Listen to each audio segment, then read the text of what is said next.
Hello दोस्तों। आज के वीडियो में हम बात करने वाले हैं कोशिका भित्ति पर उपस्थित जो प्लाज्मोडेस्माटा होता है उसके बारे में। ठीक है, यानी किसी भी कोशिका के अंदर जो कोशिका भित्ति प्रेजेंट होती है, सेल वॉल जो प्रेजेंट होती है, उसके ऊपर प्लाज्मोडेस्माटा है वो पाया जाता है। उस प्लाज्मोडेस्माटा के बारे में हम बात करने वाले हैं, तो वीडियो में अंत तक बने रहना है। तो प्लाज्मोडेस्माटा का शब्द है वो स्ट्रांस प्रगणे, यानी प्लाज्मोडेस्माटा जो शब्द है या प्लाज्मोडेस्माटा के बारे में किसने बताया? स्ट्रासबर्गर ने। कब बताया? 1901 में। ठीक है, याद आपको क्या रखना है इसमें कि जो कोशिका भित्ति पर जो प्रेजेंट प्लाज्मोडेस्माटा होता है वह शब्द किसने दिया? स्ट्रासबर्गर ने। ठीक है, और कब दिया? 1909 में। इसके बाद दूसरी लाइन है, यह कोशिका भित्ति या सेल वॉल पर छोटे छोटे छिद्रों के रूप में पाए जाते हैं। यानी जो सेल वॉल होती है, कोशिका जो भित्ति होती है, उसके ऊपर छोटे छोटे छिद्रों के रूप में प्लाज्मोडेस्माटा पाए जाते हैं। यह बहुकोशिकीय या मल्टी सेलुलर पादपों का लक्षण है। यानी प्लाज्मोडेस्माटा उन्हीं कोशिकाओं में पाया जाता है जो क्या हो? बहुकोशिकीय हो, मल्टी सेलुलर हो, एक से ज्यादा कोशिकाएं जहां पाई जाती हो।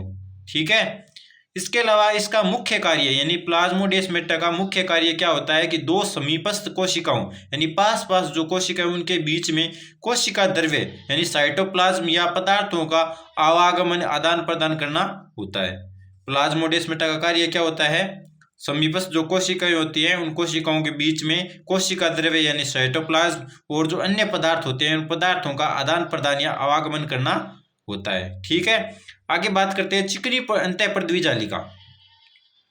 चिकनी अंतःपृथ्वी जालिका या एंडोप्लाज्मिक रेटिकुलम की बात करें, ठीक है, तो उसमें हम बात करें कि जो ट्यूब्यूल्स होते हैं या डेस्मोट्यूब्यूल्स होते हैं उनके बारे में। तो चिकनी अंतःपृथ्वी जालिका के ट्यूब्यूल्स कोशिका द्रव्य की निरंतरता बनाए रखते हैं। यानी कोशिका द्रव्य है वो निरंतर रूप से एक कोशिका से दूसरी कोशिका में गमन करते रहते हैं। किसकी वजह से? ट्यूबुल्स की वजह से। ठीक है, और ये कहाँ पर प्रेजेंट होते हैं? चिकनी अंतःपृथ्वी जालिका होती है, एंडोप्लाज्मिक जो रेटिकुलम होती है, SER स्मूथ एंडोप्लाज्मिक रेटिकुलम, उसके ऊपर क्या होते हैं? ये ट्यूबुल्स पाए जाते हैं जो कोशिका द्रव्य या जो साइटोप्लाज्म होता है उसकी निरंतरता को क्या करते रहते हैं? बनाए रखते हैं।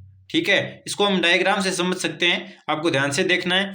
डायग्राम में मैंने एक ये कोशिका बनाई है, ठीक है, ये दूसरी कोशिका है पूरी। ठीक है, इसके अंदर क्या है? ये केंद्रक है। ठीक है, और ये इधर भी दूसरी कोशिका में भी क्या है? केंद्रक है। ठीक है, और ये पूरा का पूरा क्या है? कोशिका द्रव्य है। और ये जो संरचना आपको दिख रही है, ये संरचना पूरी की पूरी क्या है?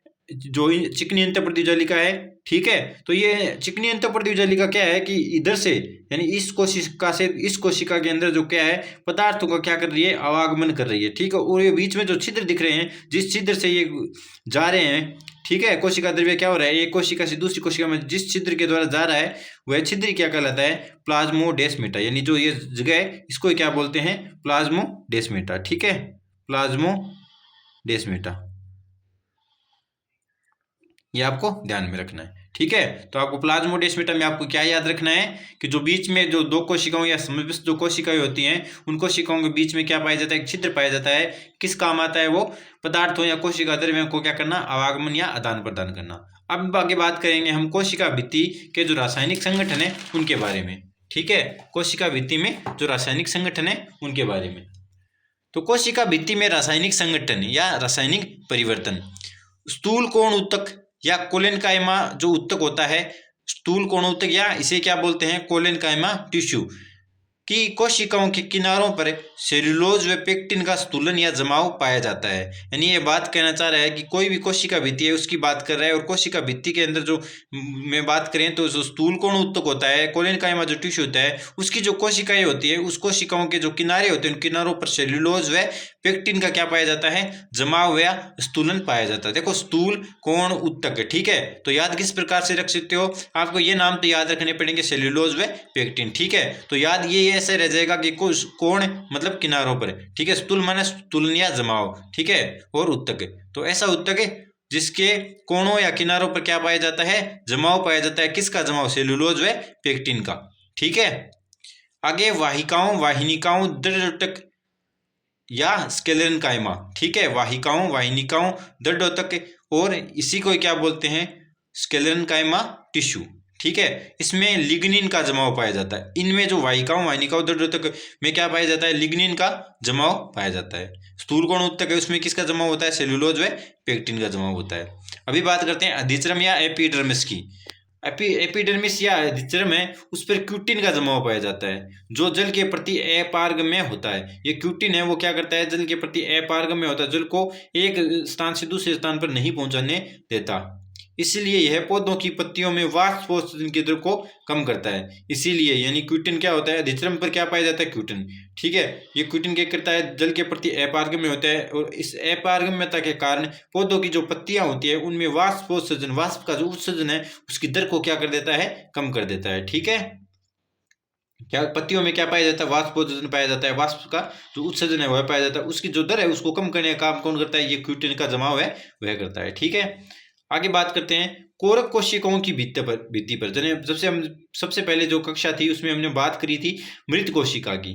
ठीक है, तो उस मृत कोशिका में हमने कोरक या काग है उसकी बात करी थी। ठीक है, कोरक या काग उसको, तो इसमें हम देखते हैं कोरक या काग कोशिकाओं की भित्ति पर सुबेरिन का जमाव होता है। अगर प्रश्न आता है कि कोरक कोशिका या काग कोशिका है उसकी भित्ति पर कौन सा या पदार्थ का जमाव होता है, तो सुबेरिन का जमाव होता है।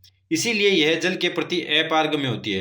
क्यूटिन और सुबेरिन का काम क्या होता है, यह क्या करती है, जल के प्रति अपारगम्य होती है, जल को एक जगह से दूसरी जगह पर नहीं जाने देती। ठीक है, यह सामान्यतः एंडोडर्मिस की केस्पेरियन पट्टियों पर अधिकता से पाया जाता है, और जो सुबेरिन होता है वह जो एंडोडर्मिस होता है उसकी जो केस्पेरियन जो पट्टियां होती है, एंडोडर्मिस के जो भाग होते हैं या पट्टियां होती है जिन्हें बोलते हैं केस्पेरियन, उस पर क्या होते हैं, अधिक मात्रा में पाए जाते हैं। ठीक है, लेकिन केस्पेरियन पट्टियों में जिस स्थान पर सुबेरिन का जमाव नहीं होता है, यानी जिस स्थान पर क्या होता है, स्थान पर कहीं को एंडोडर्मिस की जो केस्पेरियन जो पट्टियां वहां पे कहीं कहीं पे तो सुबेरिन का जमाव होता है, लेकिन कहीं कहीं पे सुबेरिन का जमाव नहीं होता है। ठीक है, अगर नहीं जमाव होता है तो उस स्थान पर मार्ग कोशिकाएं पाई जाती है जहां से जल का स्थानांतरण होता है। या अब एक बात देखो, इसमें हम बात समझनी है, ये कहना चाह रहा है कि जो एंडोडर्मिस की जो केस्पेरियन जो पट्टियां होती है उनके ऊपर क्या पाए जाते हैं, सुबेरिन का जमाव पाया जाता है। अगर केस्पेरियन पट्टियों पर सुबेरिन का जमाव ना हो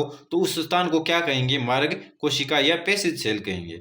ठीक है, और इन्हीं मार्ग कोशिकाओं के द्वारा क्या होता है, जल का स्थानांतरण होता है, क्योंकि केस्पेरियन पट्टियों में तो क्या जो होती है उनमें क्या होता है, जल के प्रति यानी सुबेरिन क्या होता है, जल के प्रति अपारगम्य होता है, उसके कारण इन पट्टियों में जो प्रवेश है इसका जल का वो क्या हो जाता है, रुक जाता है। तो इसीलिए इनमें क्या पाई जाती है, मारक कोशिकाएं पाई जाती है, इन्हीं मारक कोशिकाओं के द्वारा क्या होता है, जल का स्थानांतरण होता है। ठीक है, आगे बात करते हैं कोशिका भित्ति के कार्य।